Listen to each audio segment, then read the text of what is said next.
হরে কৃষ্ণ কৃষ্ণ কৃষ্ণ হরে হরে। তো ভক্তবৃন্দগণ, আজকের ভিডিওটি রয়েছে সকল কৃষ্ণ ভক্তরা 3 জুন সোমবার পালিত হয়েছিল এই অপরা একাদশী ব্রত পালন। যে সকল কৃষ্ণ ভক্তরা পালন করেছেন তারা অবশ্যই সকল মনস্কামনা পূর্ণ হবে। এবার এই অপরা একাদশীর পর কোন একাদশী পালিত হবে, সেই একাদশীটি কি নির্জলা করতে হবে নাকি নির্জলা করতে হবে না এবং কবে পালিত করতে হবে অবশ্যই জানবেন। এই একাদশীর ব্রতের মাহাত্ম্য কথাটি অবশ্যই শ্রবণ করবেন। একাদশীতে কি করবেন কি করবেন না, কি খাওয়া উচিত, সকল বিষয় নিয়ে আলোচনা করা হবে। এই অপরা একাদশীর পরবর্তী একাদশীটির নাম কি অবশ্যই শ্রবণ করবেন। আপনি যদি মাসে 2টি একাদশী ব্রত পালন করেন তার ফলাফল কি পাবেন অবশ্যই শ্রবণ করবেন। এবং এই একাদশীর সঠিক সময় এবং সঠিক তারিখটি কি, কোন দিনে পালিত হবে, সবকিছু বিস্তারিতভাবে আলোচনা করা হবে। অপরা একাদশীর পরবর্তী একাদশীটি পাণ্ডবা নির্জলা একাদশী নামেই পরিচিত।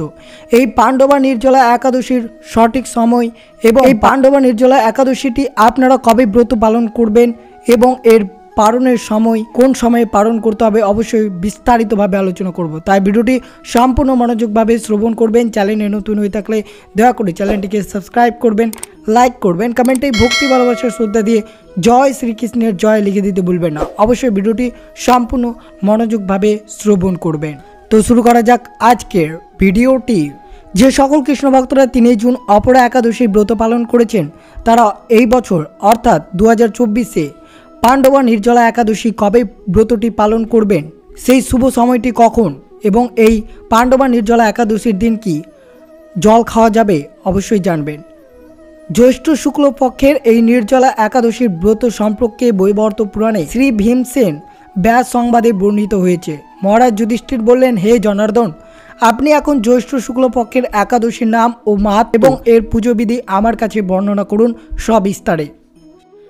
শ্রীকৃষ্ণ এই একাদশীর কথা ব্যাসদেব বর্ণনা করবেন, কেননা তিনি সর্বশাস্ত্রের অর্থ ও তত্ত্ব পূর্ণরূপে জানেন। রাজা যুধিষ্ঠির ব্যাসদেবকে বললেন, হে মহর্ষি দ্বৈপায়ন, আমি মানুষের লৌকিক ধর্ম এবং জ্ঞানকাণ্ডের বিষয়ে অনেক শ্রবণ করেছি। আপনি যথাযথভাবে ভক্তি বিষয়নী কিছু ধর্ম কথা এখন আমায় বর্ণনা করুন।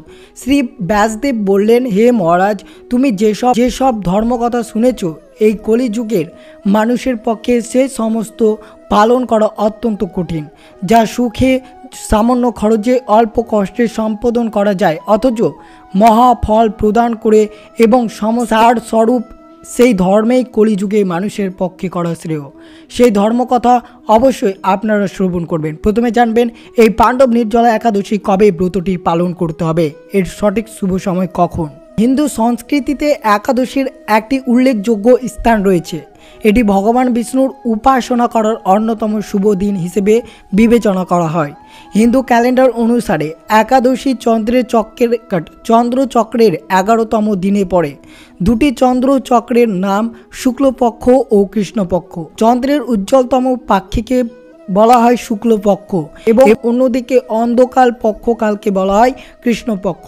পঞ্চাঙ্গের মাধ্যমে কৃষ্ণ ও শুক্লপক্ষের সময় জানা যায়। একটি ক্যালেন্ডারে বছরের সব মিলিয়ে 24টি একাদশী পালন করা হয়, কিন্তু যখন এটি একটি অধিবর্ষ ঘটে তখন তা বেড়ে 2টি হয়ে যায়।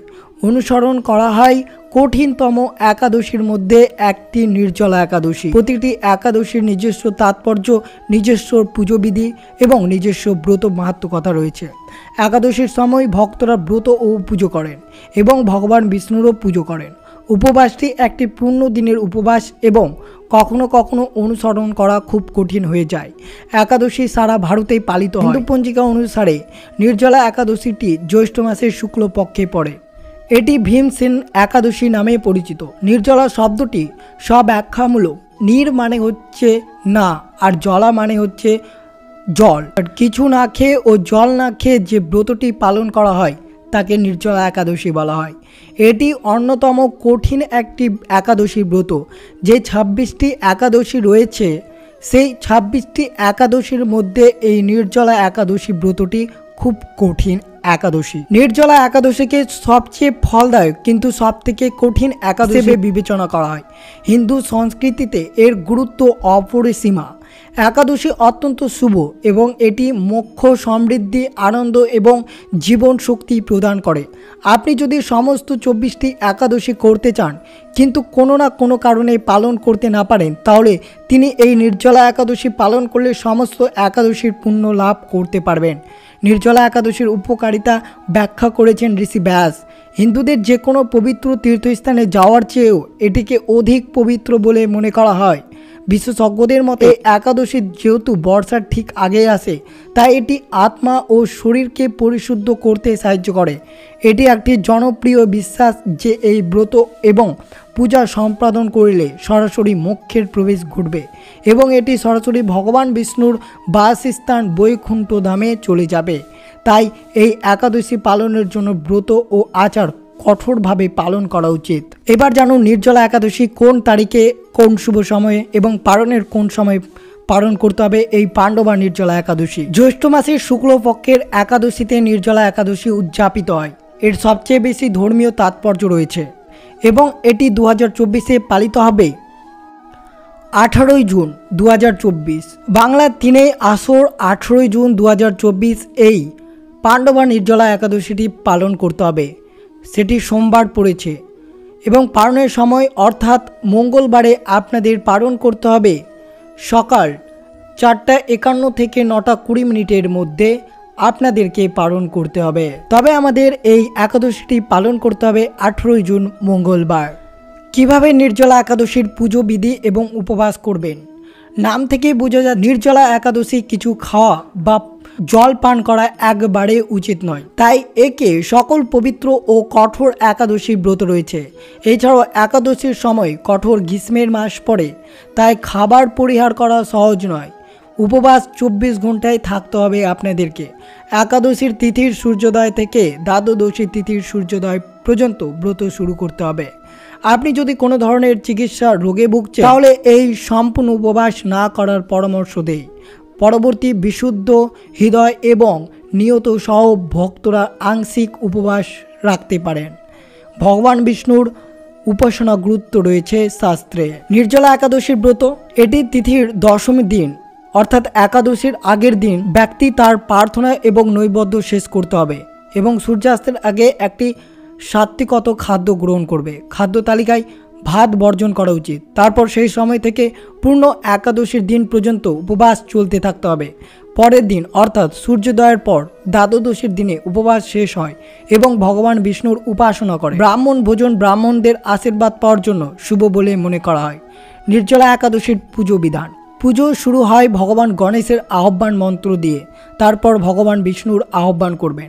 এই দিন তুলসী পাতা, ফল, ফুল এবং মিষ্টি দিয়ে ভগবান বিষ্ণুর পুজো করা হয়। ভগবান বিষ্ণুর মূর্তিতে সাজানো এবং বিভিন্ন ধরনের হলুদ ফুল দিয়ে সজ্জিত করা হবে। তারপর সন্ধ্যায় ধূপ এবং ধূপকাঠি দিয়ে পুজো করা হয়। এই একাদশী পালনকারীরা সারা রাত জেগে থাকতে হবে। শাস্ত্রে বলা হয়েছে যে নির্জলা একাদশীর দিন সারা রাত জাগরণ করলে বৈকুণ্ঠ ধামে বসবাস হয়। অনেক অনুগামী ভগবান বিষ্ণু মন্দিরের পরিদর্শন করবে এবং নির্জলা ব্রতকথা সহ সারা রাত ভজন ও কীর্তন করবে এবং সর্বদাই শ্রীকৃষ্ণের মহামন্ত্রটি জপ করতে হবে। ভগবান বিষ্ণুর সাথে সম্পর্কিত বিষ্ণুর সহস্রনাম এবং অন্যান্য বৈদিক মন্ত্র পাঠ করার পরামর্শ দেওয়া হয়। এছাড়াও দরিদ্র ও অভাবীদের বস্ত্র, খাদ্য, জল এবং অন্যান্য প্রয়োজনীয় জিনিসগুলো দান করা একটি ভালো কাজ বলে বিবেচিত করা হয়। মনে রাখবেন নির্জলা একাদশীকে প্রায় বৈকুণ্ঠ ধামের প্রবেশদ্বার হিসেবে বিবেচনা করা হয়। কিছু এই একাদশীর কাজটি করা বেশ কঠিন। একজন ভক্তকে মনে রাখা উচিত যে নিষ্ঠার সাথে কাজটি সম্পাদন করা কেবল এটি সম্পাদন করার চেয়ে অনেক বেশি গুরুত্বপূর্ণ। একাদশী মানেই ভগবান বিষ্ণুর উপাসনা করা, আর তাই ভগবান বিষ্ণুকে খুশি করা আপনাকে কাঙ্ক্ষিত ফল দিতে পারে। শুধু মনে রাখবেন এই উপবাস অনুসরণ করা সবার সামর্থ্যের মধ্যে নাও হতে পারে, তাই এটি করার আগে সতর্কতা অবলম্বন করুন। একাদশী হলো ভগবান বিষ্ণুর আরাধনা, তবে এর ব্রতের মাহাত্ম্য কথাটি কি তো অবশ্যই আজকের দিনে একটি বার হলেও শ্রবণ করা উচিত। জ্যৈষ্ঠ শুক্ল পক্ষের এই নির্জলা একাদশী ব্রত সম্পর্কে ব্রহ্মবৈবর্ত পুরাণে শ্রী ভীমসেন ব্যাস সংবাদে বর্ণিত রয়েছে। মহারাজ যুধিষ্ঠির বললেন, হে জনার্দন, আপনি এখন জ্যৈষ্ঠ শুক্লপক্ষের একাদশীর নাম ও মাহাত্ম্য আমার কাছে বর্ণনা করুন। শ্রীকৃষ্ণ বললেন এই একাদশীর কথা মহর্ষি ব্যাসদেব বর্ণনা করেন, কেননা তিনি সর্বশাস্ত্রের অর্থ ও তত্ত্ব পূর্ণরূপেই জানেন। রাজা যুধিষ্ঠির ব্যাসদেবকে বললেন, হে মহর্ষি দ্বৈপায়ন, আমি মানুষের লৌকিক ধর্ম এবং জ্ঞানকাণ্ডের বিষয় অনেক শ্রবণ করেছি। আপনি যথাযথভাবে ভক্তি বিষয়ন কিছু ধর্মকথা এখন আমায় বর্ণনা করুন। শ্রী ব্যাসদেব বললেন, হে মহারাজ, তুমি যেসব ধর্মকথা শুনেছ এই কলিযুগের মানুষের পক্ষে সে সমস্ত পালন করা অত্যন্ত কঠিন, যা সুখে সামান্য খরচে অল্প কষ্টে সম্পাদন করা অথচ মহাফল প্রদান করে এবং সমস্ত শাস্ত্রের সারস্বরূপ সেই ধর্মের কলিযুগে মানুষের পক্ষে করা শ্রেয়। সেই ধর্ম কথা এখন আপনার কাছে বলছি। উভয় পক্ষের একাদশীর দিনে ভোজন না করে উপবাস ব্রত করবে। দ্বাদশীর দিনে স্নান করে শুচি শুদ্ধ নিত্যকৃত সমাপনের পর শ্রীকৃষ্ণের অর্চন করবে। এরপর ব্রাহ্মণদেরকে প্রসাদ ভোজন করাবে। অশৌচ দিতেও এই ব্রত কখনো ত্যাগ করবেন না। যে সকল ব্যক্তি স্বর্গে যেতে চায় তাদের সারা জীবন এই ব্রত পালন করা উচিত। পাপ কর্মে ঋত ও ধর্মহীন ব্যক্তিরা যদি এই একাদশীর দিনে ভোজন না করে তবে তারা যম যতনা থেকে রক্ষা পায়। শ্রী ব্যাসদেবের এইসব কথা শুনে গদাধর ভীমসেন অসুস্থ পাতার মতো কাঁপতে কাঁপতে বলতে লাগলেন, হে মহাবুদ্ধি পিতামহ, মাতা কুন্তি, দ্রৌপদী, ভ্রাতা যুধিষ্ঠির, অর্জুন, নকুল ও সহদেব এরা কেউই একাদশীর দিনে ভোজন করে না। আমাকেও অন্ন গ্রহণ করতে নিষেধ করে, কিন্তু দুঃসহ ক্ষুধা যন্ত্রণার জন্য আমি উপবাস করতে পারি না। ভীমসেনের এইরকম কথায় ব্যাসদেব বলতে লাগলেন, যদি স্বর্গাদি দিব্যধামে লাভে তোমার একান্ত ইচ্ছা থাকে তবে উভয় পক্ষের একাদশীতে ভোজন করবেন না। তদুত্তরে ভীমসেন বললেন, আমার নিবেদন এই যে উপবাস তো দূরের কথা, দিনে একবার ভোজন করা থাকাও আমার পক্ষে অসম্ভব, কারণ আমার উদরে বৃক্ষ নামে অগ্নি রয়েছে। ভোজন না করলে কিছুতেই শান্ত হয় না, তাই প্রতিটি একাদশী পালনে আমি একবারে অপরাগ।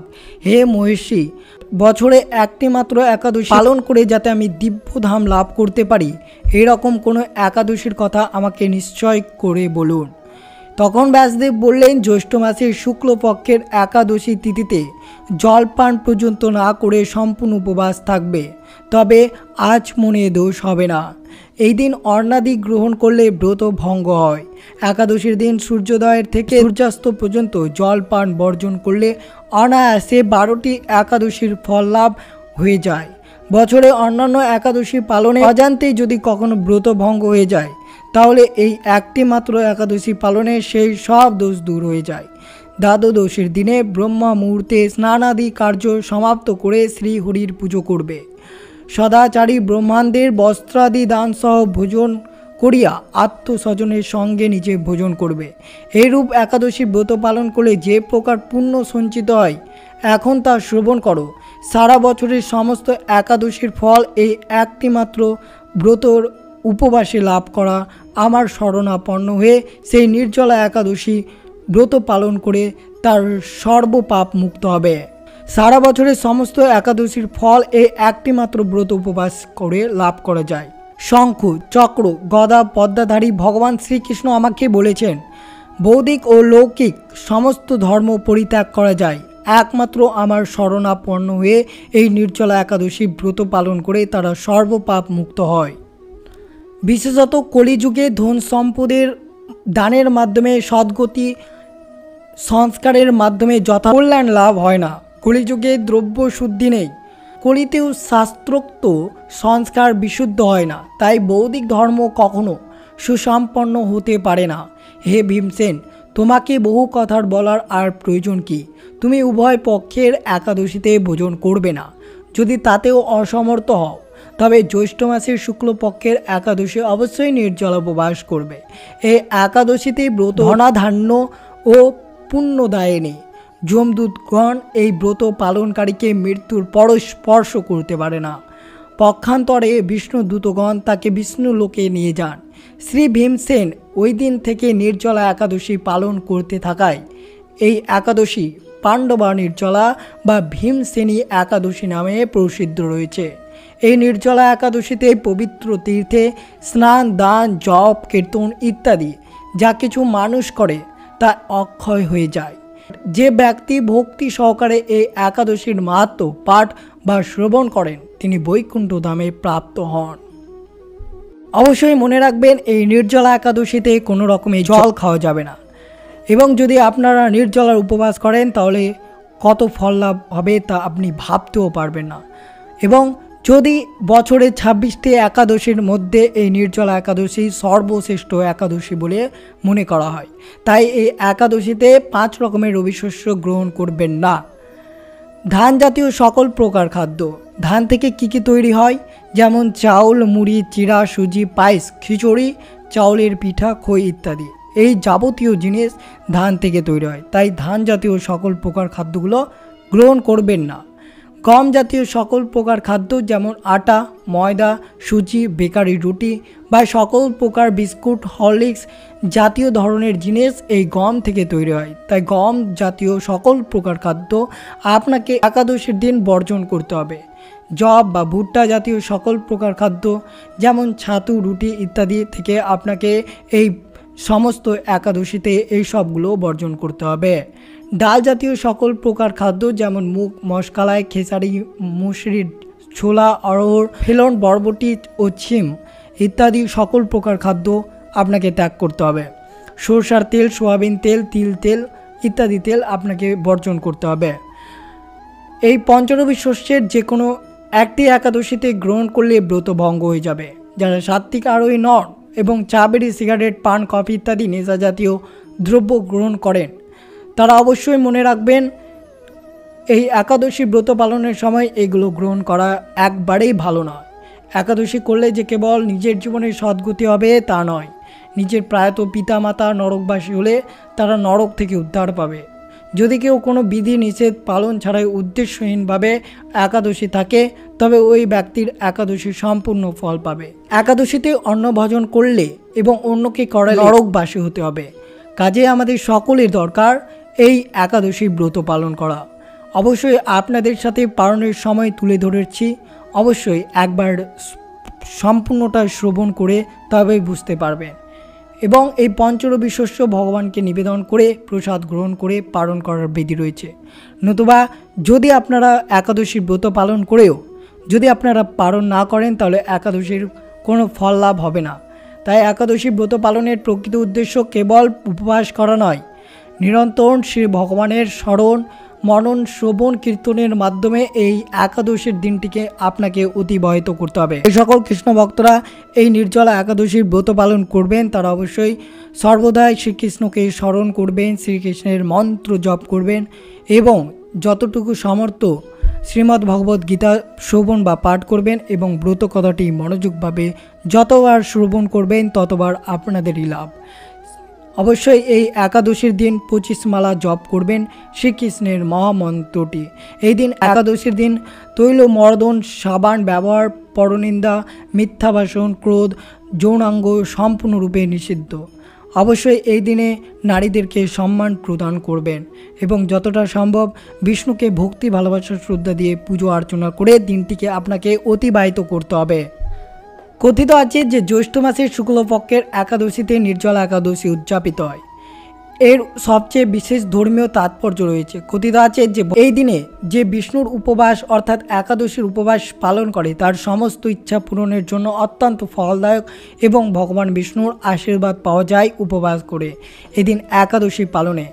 এই একাদশীর শুভ উপলক্ষে নির্জলা উপবাস রাখলে ভগবান বিষ্ণুর পাশাপাশি মা লক্ষ্মী প্রসন্ন হয় এবং গৃহে সম্পদ বৃদ্ধি পায়। এই উপবাস পালন করলে সকল অপূর্ণ ইচ্ছা পূরণ হয়। অবশ্যই নির্জলা একাদশীর দিন দেরি পর্যন্ত ঘুমাবেন না এবং সূর্যোদয়ের আগে ভোরে ঘুম থেকে উঠে স্নান করবেন এবং প্রার্থনার পাঠের মাধ্যমে আপনি এই একাদশীর দিনটি উদযাপিত করবেন। অবশ্যই মনে রাখবেন, নির্জলা একাদশীর দিন কালো রঙের পোশাক পরিধান করবেন না। এই দিনে হলুদ রঙের পোশাক পরা অত্যন্ত শুভ। এমনকি যারা উপবাস রাখেন না তাদের এই দিনে কালো পোশাক পরা উচিত নয়। অবশ্যই এই সকল বিষয়গুলো পালন করে আপনারা নির্জলা একাদশীর ব্রতটি পালন করবেন। অবশ্যই নির্জলা একাদশী জল ছাড়াই করতে হবে, জল পান করলে হবে না। তাই অবশ্যই এই একাদশীটি অত্যন্ত কঠিন একটি একাদশী। তাই অবশ্যই আপনাদের শরীর যদি কোনো রোগ থাকে তাহলে অবশ্যই এই একাদশী করবেন না, এবং যারা সুস্থ নিরন্তর ভগবানকে শ্রবণ করতে পারবেন তারাই এই একাদশী পালন করবেন। এই একাদশীটি পালন করতে হবে 18 জুন 2024 মঙ্গলবার।